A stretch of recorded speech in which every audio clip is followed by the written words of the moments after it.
이 시간에 함께 하신 여러분들에게 하나님의 놀라운 은혜와 축복이 함께 하시기를 소망합니다.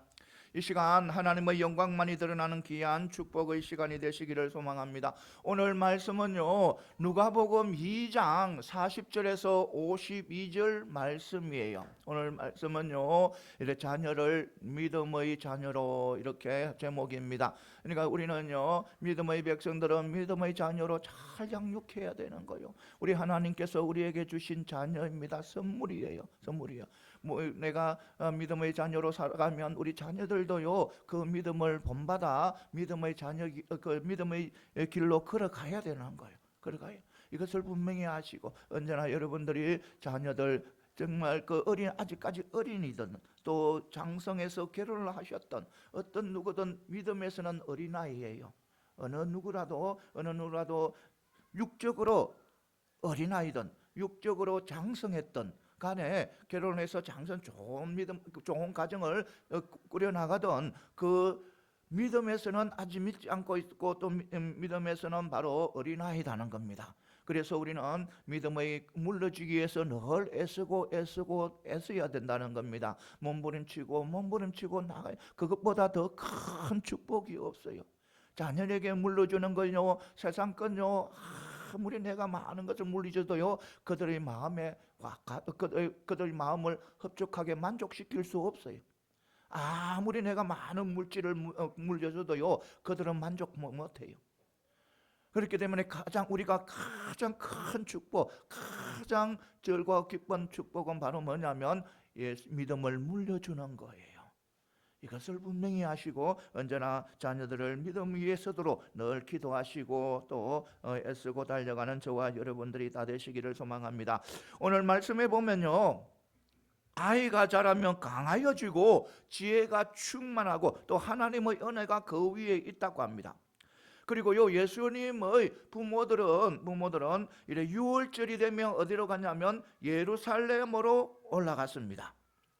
그리고요, 예수님께서 12살이 되었을 때도 역시 그 부모들은요, 마리아와 요셉은 바로 예루살렘으로 올라간 거예요. 절기를 지키기 위해서, 무슨 절기? 6월절을 지키기 위해서 예루살렘에 올라간 것입니다.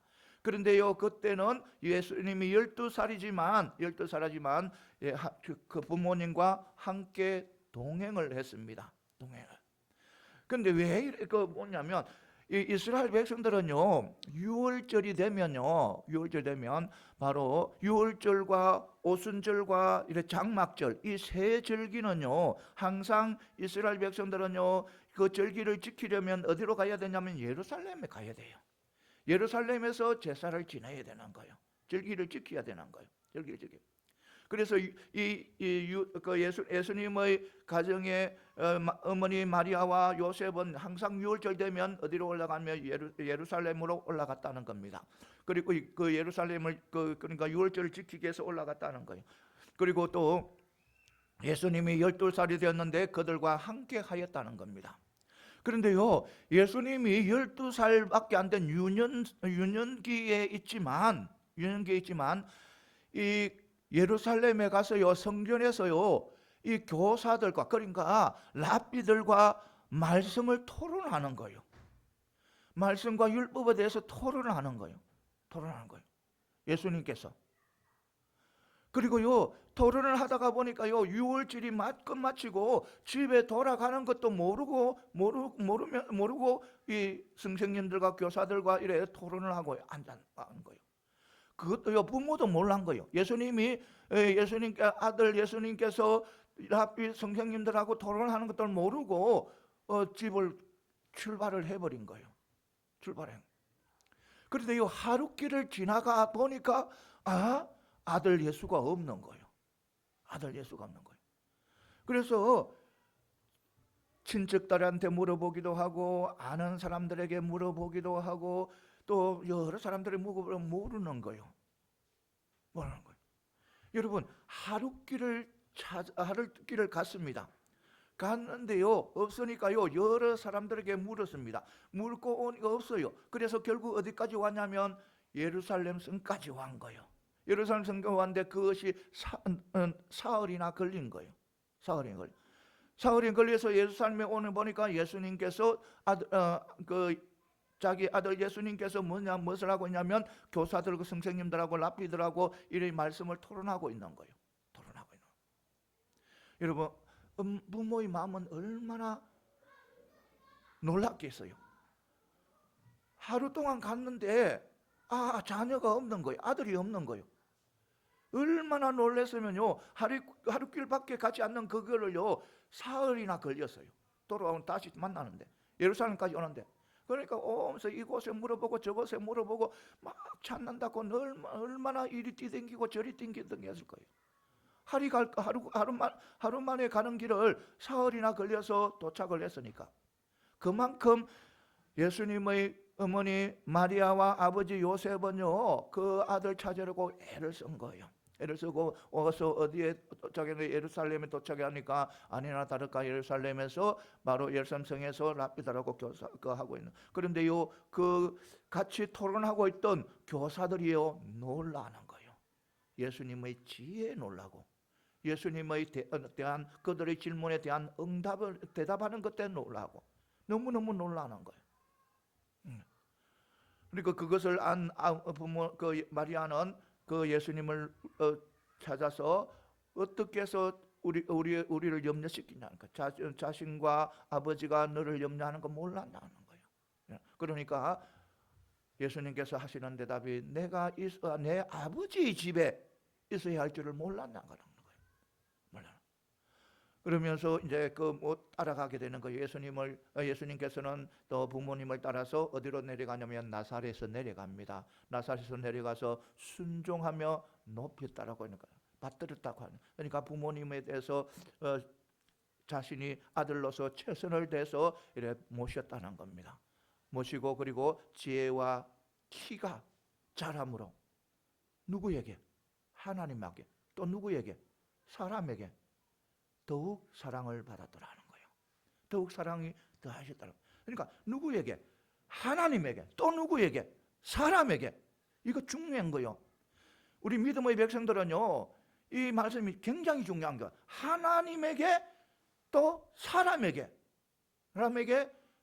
더욱 사랑이 더해졌더라는 거. 더욱 사랑을 받았다는 거. 이거 너무너무 중요한 거예요. 그러니까 예수님께서 하나님에게 대한 도리도 다 했고 누구에게? 사람에게 대한 도리도 다 했다는 거예요. 다 했어요. 우리 믿음의 백성들이 그런 삶을 살아가야 되는 거예요. 분명히 그래요. 우리 하나님 앞에 믿는 자로서 도리를 다 해야 돼요.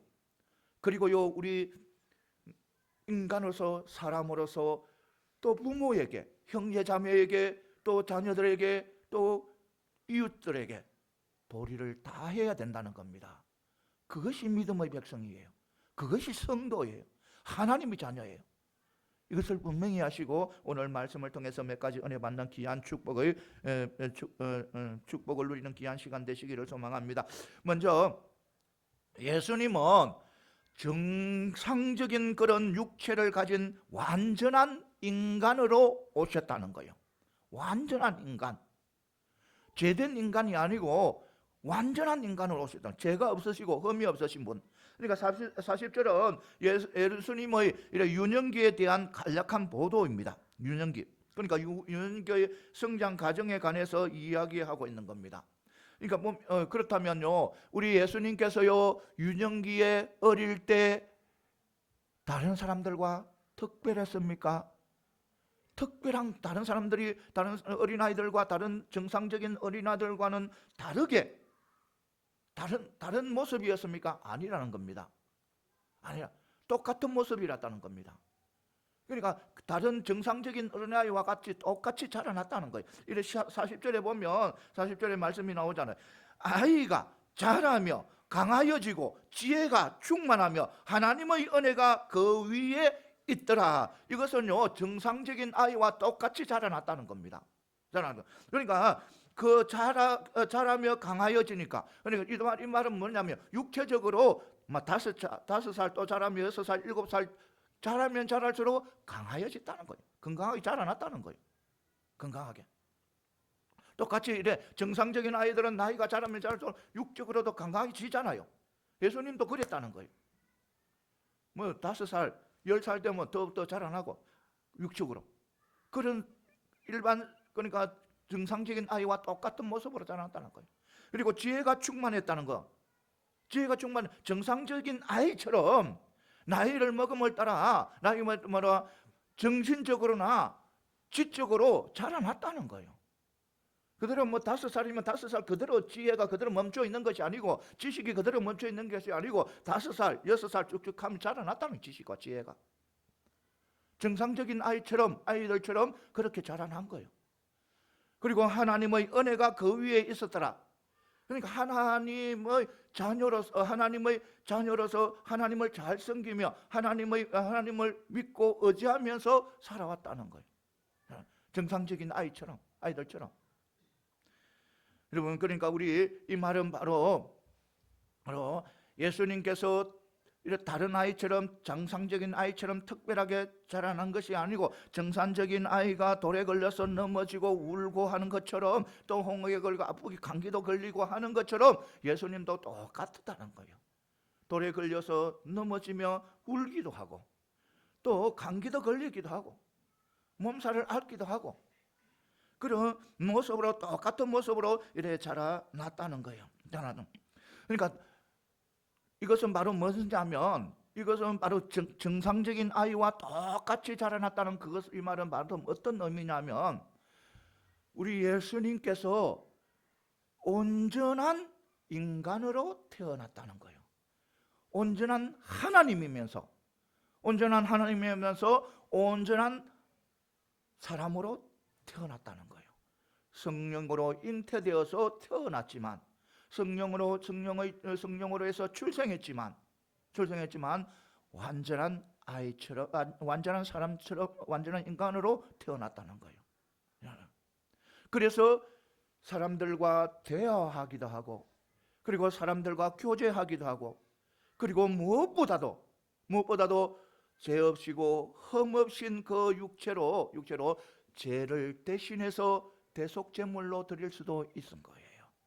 온전한 인간이기 때문에 대속적인 그런 역할을 사명을 감당할 수 있는 거예요. 여러분, 그럼 온전한 인간은 좀 알고 싶잖아요.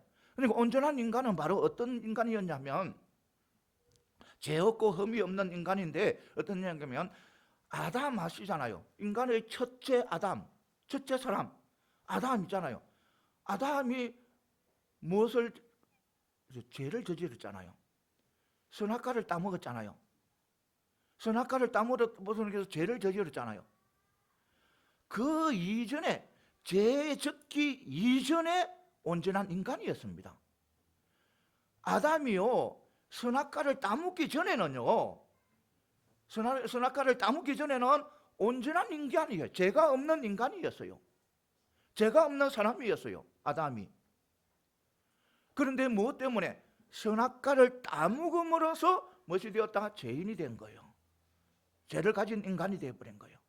그러니까 예수님이 이 땅에 오신 것은 아담이 죄를 짓기 전의 모습, 아담이 죄를 짓기 전에 온전한 모습, 온전한 형상 그대로 오신 거예요.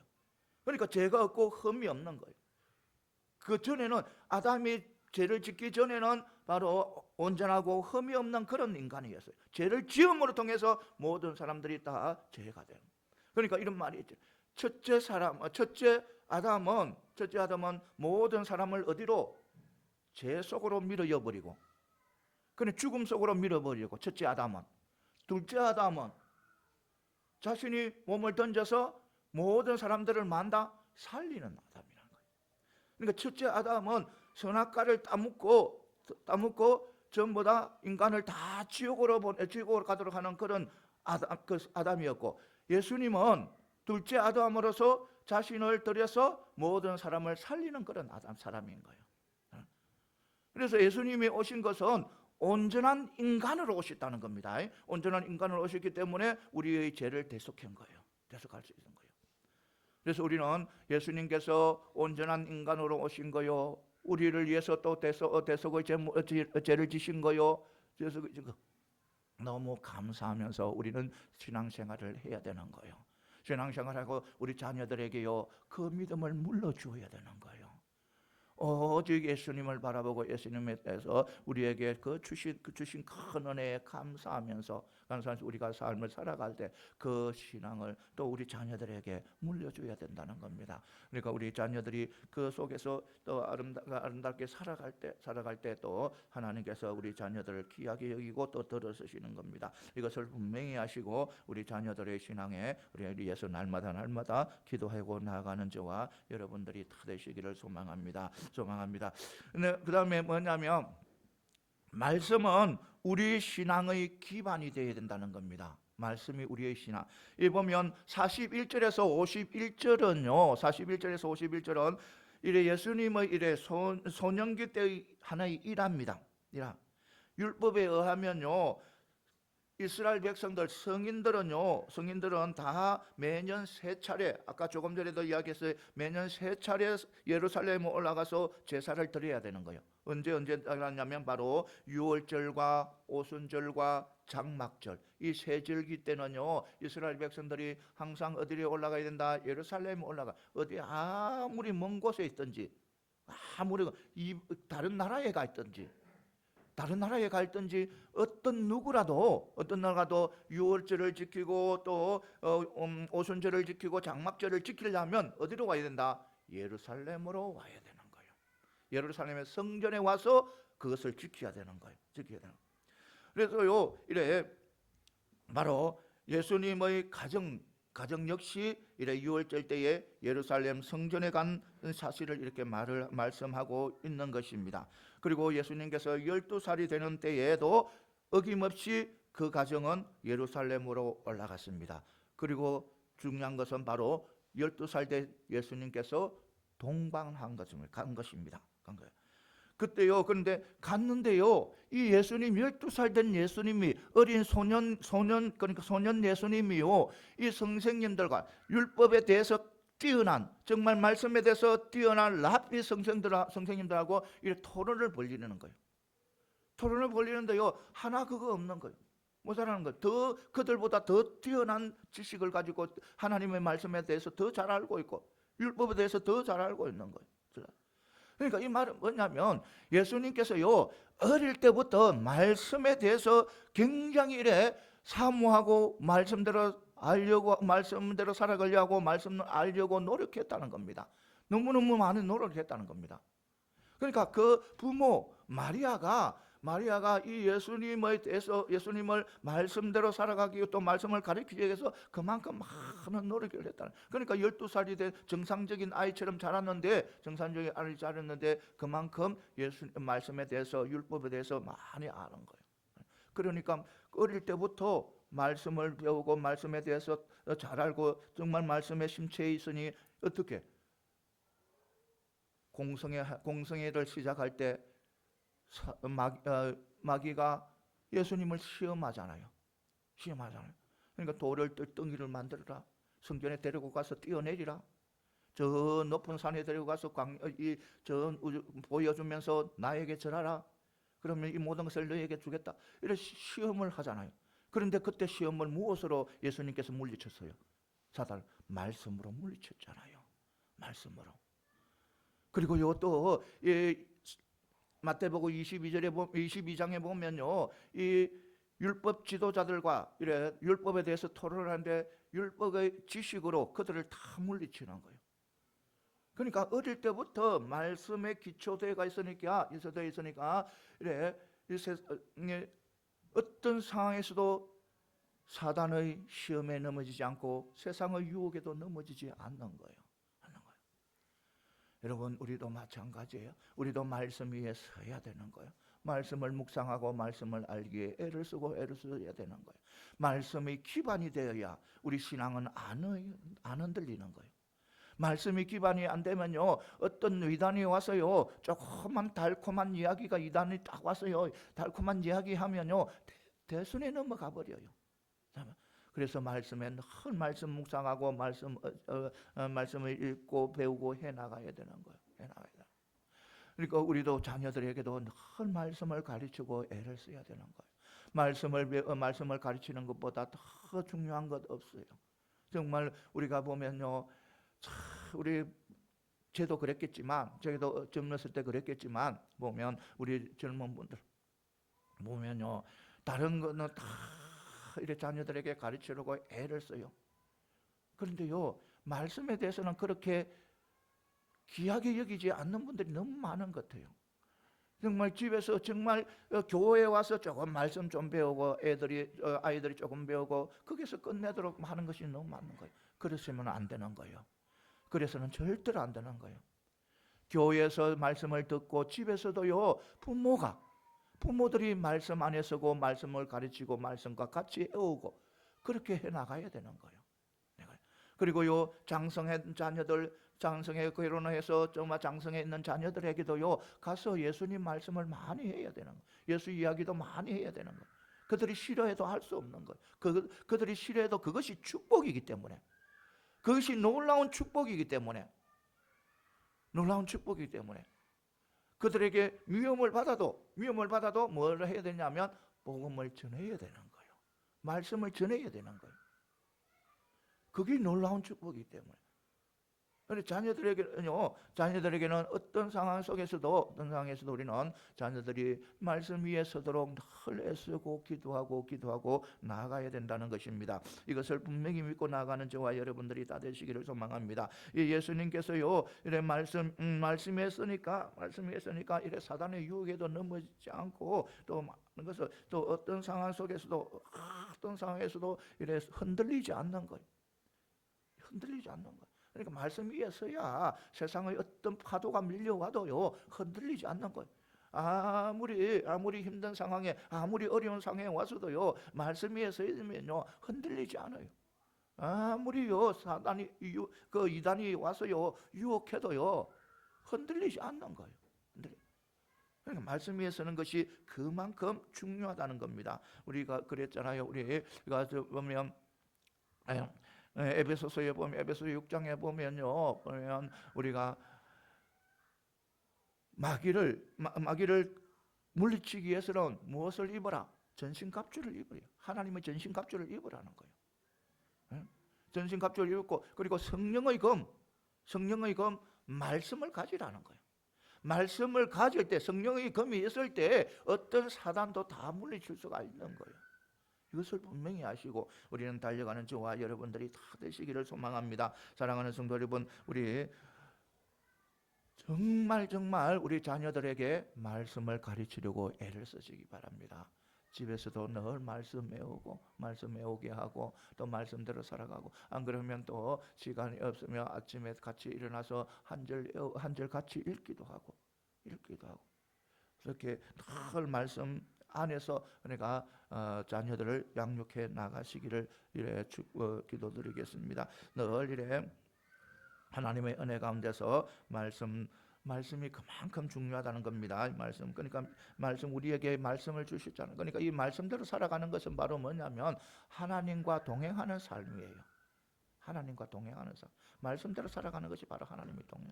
그러니까 자녀들이 하나님과 동행하는 삶을 살아가도록 하기 위해서는 말씀을 많이 가르치라는 거예요. 말씀을 알게 하라는 거예요. 이것을 분명히 하시고 달려가는 저와 여러분들이 다 되시기를 소망합니다. 그 다음에요, 안일한 신앙생활을 하게 되면요, 예수님을 잊어버린다는 거예요. 그리스도를 잊어버리는 거예요. 안일한 신앙생활. 보면 오늘 43절 44절에 보면 요셉과 마리아가 소년 예수님을 잃어버린 그런 사실에 대해서 보도하고 있는 겁니다. 그들은요, 절기를 지키려고 예루살렘에 갔습니다. 예수님과 함께 갔습니다. 그런데 이 절기가 다 마치고 이제 어디로 가냐면 집으로 갑니다. 집으로 가는데요, 하루가 지나도록 예수님이 있는 줄 몰란 거예요. 지나가 보니까 잊어버린 거예요. 없는 거예요.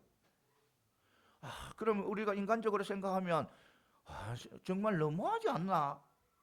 예수님의 어머니 마리아와 요셉이 너무하지 않나? 집에 가면서 저 멀리서 나사렛에서 예루살렘까지 와서 또 예루살렘에서 나사렛까지 가는데 그런데 하루 동안 걸으면서도 몰랐다는 거. 인간적으로 보면 지금 우리가 생각할 때는 정말 너무 하지 않았는가 이래서 그렇지 않다는 겁니다. 왜냐하면 그때 상황을 알면 그렇지 않은 거예요. 왜냐하면 그 당시에 유월절이잖아요.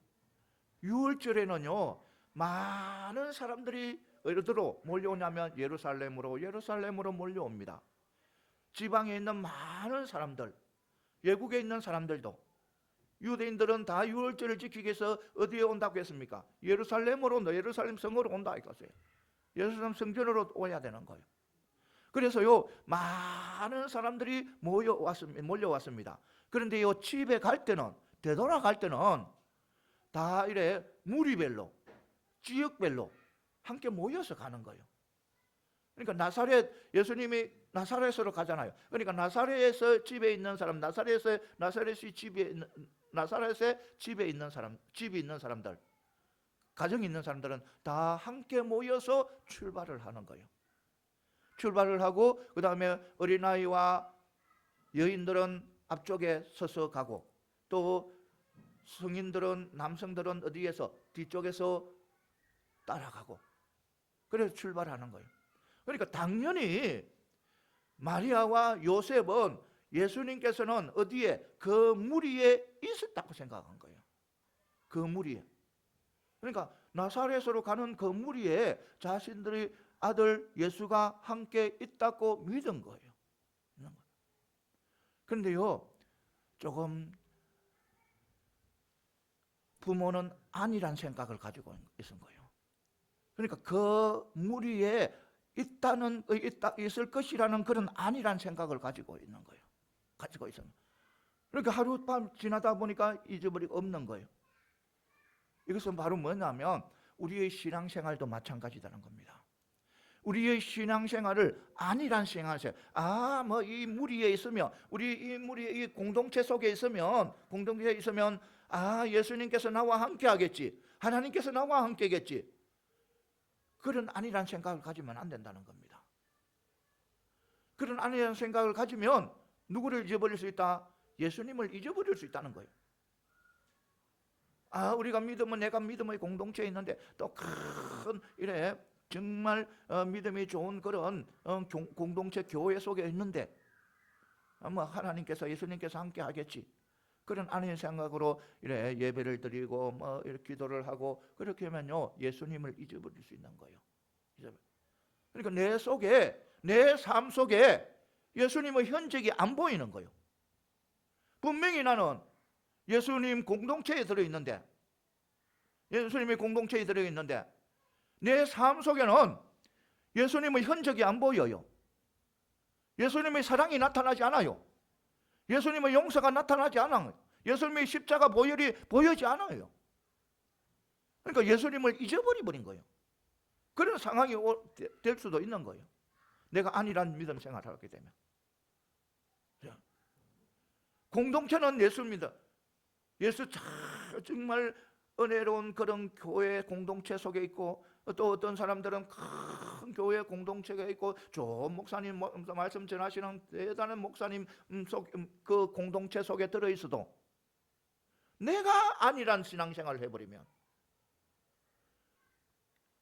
정말 말씀 잘 전하시는 그런 목사님, 대형 교회 큰 목사님 그런 말씀을 들으면서도 듣고 신앙생활을 하는데 내가 아니란 신앙생활을 하면, 나는 예수님이 없는 그런 신앙생활을 하는 거예요. 우리는 조심해야 된다는 겁니다. 항상. 그러니까 나는 분명히 그 예수 공동체 속에 있는데 세상에 보면, 세상에서 나가는 생활을 보면 안이 나타나는 거예요. 안 보이는 거예요. 누가 안 보인다? 예수님이 안 보이는 거예요. 예수님의 흔적이 안 나타나는 거예요. 내 삶 속에서, 내 생활 속에서, 내 가정에서, 내 직장에서 예수님의 흔적이 없는 거예요. 그것은 바로 뭐냐면 우리가 신앙생활을 아니란 신앙생활을, 예수님의 부모 마리아와 요셉이 당연히 그 무리 속에 예수님께서 있을 것이라고 믿었지만 그것은 아니란 생각이라는 겁니다. 나는 당연히 교회 속에서 생활하기 때문에 당연히 예수님과 함께 할라고 믿었는데, 그런데 제 삶 속에서는 무엇이 나타나지 않는다? 예수님의 흔적이 나타나지 않는 거예요. 그렇기 때문에 우리는 어떤 상황에서도 우리는 예수님 중심으로, 말씀 중심으로, 하나님 중심으로 늘 예수님 바라보고 하나님 보고 나아가야 되는 거예요. 스스로 눈물을 흘리면서 기도하고, 스스로 눈물을 흘리면서 하나님 앞에 찬양하고, 예수님 앞에 찬양하고, 그런 삶을 살아가야 되는 거예요. 그런 삶을 살아갈 때 예수님을 잊어버리지 않는 거예요. 그런 삶을 살아갈 때 내 삶 속에서 예수님의 흔적이 나타나는 거예요. 예수님의 흔적이 나타나는 거예요. 이것을 분명히 믿고 나아가는 저와 여러분들이 다 되시기를 소망합니다. 사랑하는 성도 여러분, 우리는요 하나님의 백성입니다. 예수를 믿는 믿음의 백성입니다. 그래서 우리의 삶 속에는 반드시 예수님의 흔적이 나타나야 되는 거예요. 예수님을 잊어버리면 안 되는 거예요. 알려면 안 돼요. 이것을 분명히 하시고 달려가는 저와 여러분들이 되시기를 소망합니다. 그러니까 우리 자녀들에게도 늘 예수님의 흔적이 나타나도록 늘 이래 또 신앙적으로 교육을 시켜야 되는 거예요. 늘 신앙적으로 교육을 시키고 나아가야 되는 거예요. 이것을 분명히 하시고 달려가는 저와 여러분들이 다 되시기를 소망합니다. 그 다음에 또 뭐냐면, 우리는요 하나님의 자녀로서 정체성과 사명을 확고히 인식하고 있어야 된다는 겁니다. 이 48절 49절에 보면요, 이래 예수님께서 예루살렘 성전에서 이래 양친과 나눈 대화의 내용입니다. 28절 29절은요, 요셉과 마리아는 예수님을 이래 성전에서 만나자 왜 마음대로 행하냐는 거예요. 그러니까 우리가 왜 우리를 염려시키나, 왜 염려 찾는 줄 몰랐다는 거예요. 그러니까 예수님께서는 내가 내 아버지 집에 있어야 될 줄을 알지 못하셨나이까, 이렇게 반문한 겁니다. 그러니까 이것을 보면요, 예수님께서는 유년기지만 자기의 정체성과 사명을 잘 알고 있었다는 겁니다. 그리고 무엇보다도 그 말 속에는 자신이 하나님의 아들이라는 것을 처음으로 드러내는 거예요. 성전을 갖다가 누구의 집이랍니까? 내 아버지의 집. 이것은 예수님께서요 처음으로 자신이 하나님의 아들이고 자신이 바로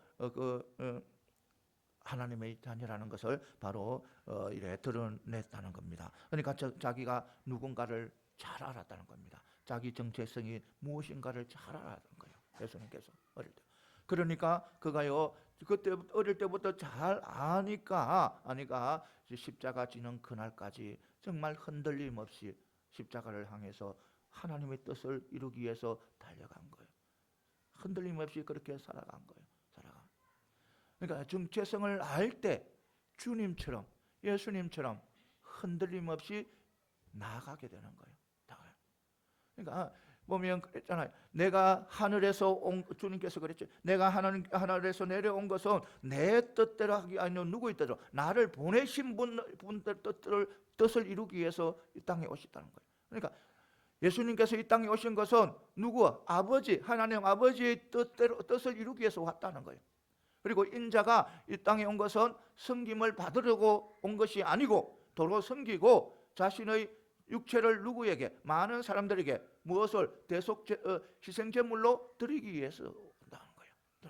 그러니까 너무너무 잘 알고 있는 자기의 정체성, 예수님께서는 자신이 어떤 분이고 어떤 길을 걸어가야 될지, 어떤 사명을 가지고 있는지를 알고 있는 거예요. 그래서 어떤 상황에서도 그는 흔들리지 않고 십자가를 지게 되는 거예요. 우리도 마찬가지예요. 사랑하는 성도 여러분, 우리도요 우리 정체성을 잘 알아야 되고 우리 사명을 잘 알아야 돼요. 우리는 누굽니까? 우리는 도대체 누구예요? 하나님의 자녀잖아요. 성도잖아요. 천국의 백성이잖아요. 이것을 잊어버리면 안 되는 거예요. 이것을 절대로 잊어버리면 안 되는 거예요. 이것을 바로 알아야 되는 거예요. 하나님의 자녀라는 것을 바로 알아야 되는 거예요. 그럼 우리의 사명은 우리가 하나님의 자녀가 되고 하나님의 백성이 되고 성도가 된 우리의 사명은 정인된 삶이에요. 사명이에요. 누구의 정인? 예수님의 정인이 되어야 되는 거예요. 예수님의 정인은 뭐예요? 사람을 살리는 정인이에요. 사람을 죽이는 정인이 아니고 죄인들을 살리는 정인이에요. 그런 사명이에요. 우리는 어떤 상황 속에서도 우리는 우리의 정체성을 알고 또 우리의 사명을 확실히 알고 우리는 신앙생활을 해나가야 된다는 것입니다. 이것을 분명히 아시고 달려가는 저와 여러분들이 다 되시기를 소망합니다. 사랑하는 성도 여러분, 그래요. 우리가 정체성을 알고 사명을 알 때 우리는 어떤 사단의 유혹도 넘어지지 않고 어떤 세상의 유혹에도 넘어지지 않는 거예요. 어떤 상황에서도 흔들리지 않는 거예요. 예수님이 흔들리지 않고 끝까지 십자가의 길을 걸어갔던 것처럼 우리도 우리의 사명과 우리의 정체성을 바로 알 때 우리는 어떤 세상에서 흔들림 없이 달려갈 수 있다는 거 반드시 믿으시기 바랍니다. 그러니까 우리는요, 하나님께서 나를 사랑하셔서 나를 하나님의 자녀로 삼으면 하나님의 자녀라는 겁니다. 자녀는 절대로 잊으면 안 되는 거예요. 어떤 상황에서도. 그랬잖아요. 그랬더니 부부싸움을 하는데 부부싸움 하다가 막 이래 둘이 처음에 막 부부싸움만 하는데 가만히 생각하고 아내가 생각해 보니까 하나님이 자녀인 거예요. 자기는 하나님이 자녀인 거예요. 그러니까 부부싸움을 뒤에서 막 큰 소리를 하다가 우리 하나님 자녀니까 우리 기도하고 싸우자. 기도하고 싸우자. 하나님 자녀인데 뭐. 그래 기도하고 싸우자. 여기 싸움이 안 되잖아요. 그럼 싸움이 안 되잖아요. 그러니까 어떤 상황 속에서도 내가 정체성을 내가 어떤 존재라는 것을 알게 되면 사단이 넘어지지 않는다는 겁니다. 어떤 유혹에 넘어지지 않는다는 거예요. 우리 친구, 내 고등학교 친구들도 그랬어요. 친구 한 애가요. 다른 친구가 싸움이 하기다. 한 애는 내 친구는 예수를 잘 믿는 친구였고 한 애는 그렇지 않는 거예요. 그 둘이 싸움이 일어났어요. 싸움이 했는데 저번에 한번 이야기했을 겁니다. 싸움을 했는데 그 예수 믿는 친구가 싸움을 막 하려는데 잠깐 하더만은 자기가 딱 엎드리자면 팔굽혀 또 몇 개 막 하는 거래요. 몇 개 하더만 또 일어나더만 또 붙자 하더만 또 잠깐 또 엎드리가 또 팔꿈치를 몇 개 하는 거예요. 그러면 싸움이 안 되잖아요. 싸움이 안 되잖아요. 그러니까 그 친구는 자기가 누군가를 알은 거예요. 하나님의 자녀라는 걸 알은 거예요. 성도라는 걸 알은 거예요. 아니까 사단이요, 그래 싸우라 해도요, 싸움 안 하는 거예요. 안 하는 거예요. 이것을 분명히 하시고 우리 모두 이래 함께 정말 우리 모두는 하나님의 자녀인 것, 성도라는 그 정체성을 절대로 잊어버리서는 안 되는 거예요. 잊지 마시고 언제나 달려갈. 그러니까 우리 자녀들에게 그런 교육을 철저하게 시켜야 되는 거예요. 철저하게 자신들이 누군가를 알 때 바른 길을 걸어가게 되는 거예요. 그런데 우리 좀 안 그래요. 안 그래요. 자, 그 다음에 또 뭐냐면 마지막으로는 바로 우리 성도는요 반드시 그래요. 하나님에 대한 도리 분명히 다 해야 돼요. 그 다음에 또 누구에게 대한 도리?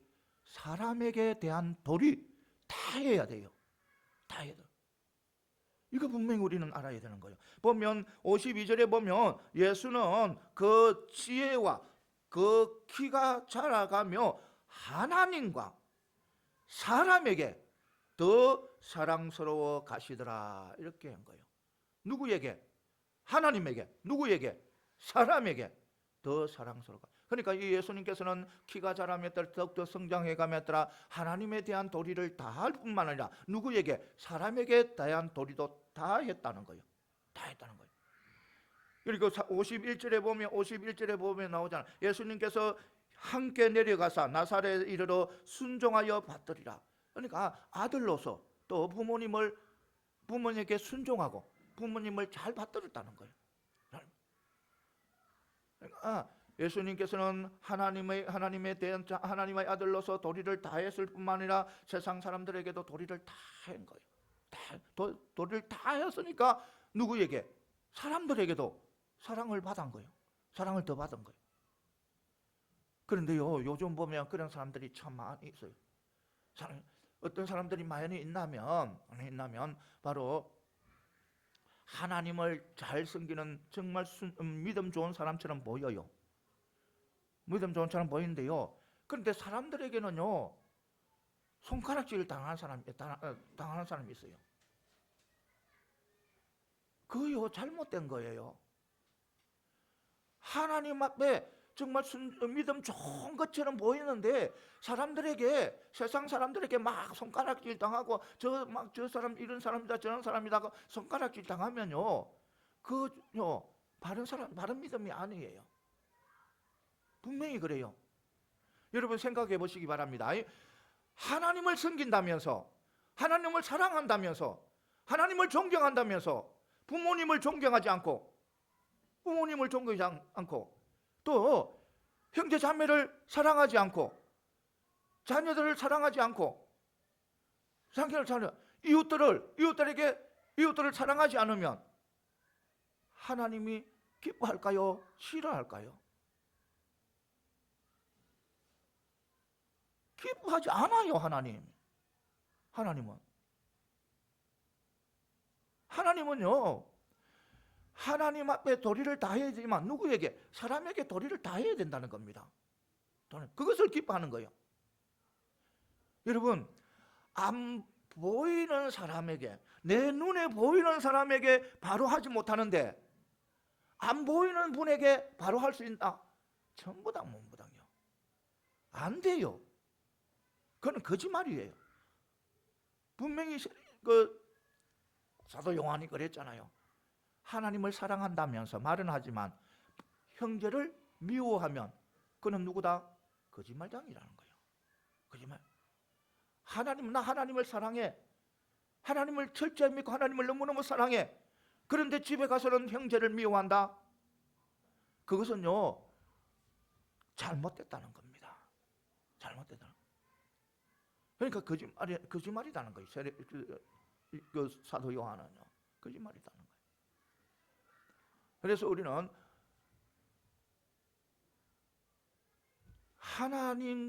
하나님께 도리를 다하는 것, 사람에게 도리를 다하는 것 다르지 않다는 겁니다. 같다는 겁니다. 하나님께 도리를 다하는 것이 바로 사람에게 도리를 다하는 것이 바로 하나님께 도리를 다하는 거예요. 하나님 앞에 도리를 다한다면서 이래 세상 사람들에게는 부모에게나 형제자매에게나 또 이웃에게는 그렇게 하지 못한다는 것은요 있을 수가 없는 거예요. 잘못된 거예요. 이것을 우리는 분명히 아시고 어떤 상황에서도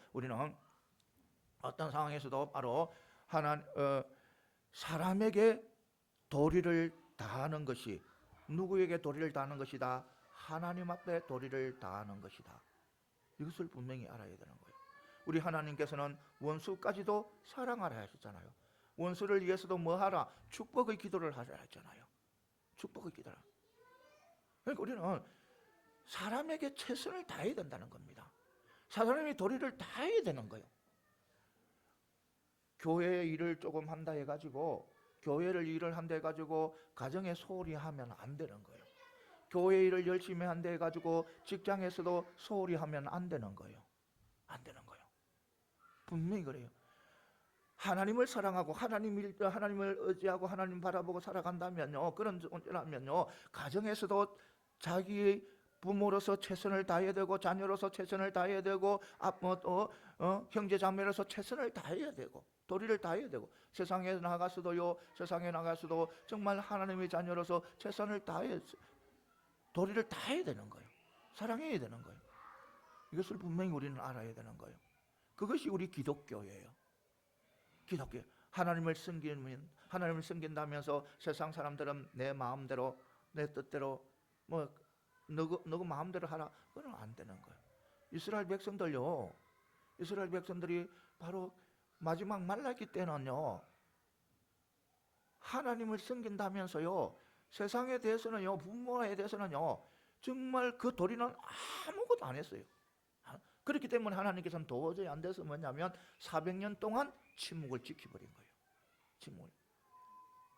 이것을 분명히 우리는, 그러니까 우리는 하나님에 대한 도리를 다할 뿐만 아니라 사람들에게도 다른 도리를 다할 뿐만 아니라 자녀들에게도 분명히 그것을 가르쳐야 되는 거예요. 자녀들에게. 그러니까 자녀들에게 사람들을 사랑하고 바른 길로 사랑하고 용서하고 희생하고 섬기고 또 겸손하게 일어나가는 것이 바로 하나님을 섬긴다는 것을 가르쳐 줘야 되는 거예요. 알죠?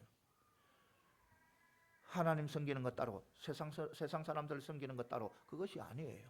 이것을 우리는 분명히 알아야 되는 거예요. 알아야 되는 거니까 내가 내 주위에 있는 사람들을 살리기 위해서 늘 애쓰고 달려가는 저와 여러분들이 되시기를 소망합니다. 사랑하는 성도 여러분, 우리 자녀들 정말 하나님께서 주신 선물이에요. 너무너무 귀한 자들이에요. 너무너무 귀한 자들이에요. 그렇잖아요. 아무리 애를 먹여도 자녀들이 아무리 엇길로 걸어가도 우리 부모들은 정말 그들을 바로잡고 안아주고 품어주고 용서하고 그래야 되는 거예요. 그리고 자녀들도요. 그래요. 자녀들도 어떤 부모든 내 부모고 하나님께서 주신 내 부모고 내가 품어야 되고 내가 안아야 되고 내가 돌봐야 되고 그런 상황이에요. 그것이 바로 우리가 가정이에요. 한 가정이에요. 이것을 분명히 하시고 어떤 상황 속에서도 어떤 누구라도 이래 자녀들을 위해서 기도하시고 또 기도하시고 또 기도하시고 잘 되기 위해서 자녀들이 바른 길을 걸어가기 위해서 날마다 애쓰고 달려가는 저와 여러분들이 다 되시기를 소망합니다. 예, 기도드리겠습니다.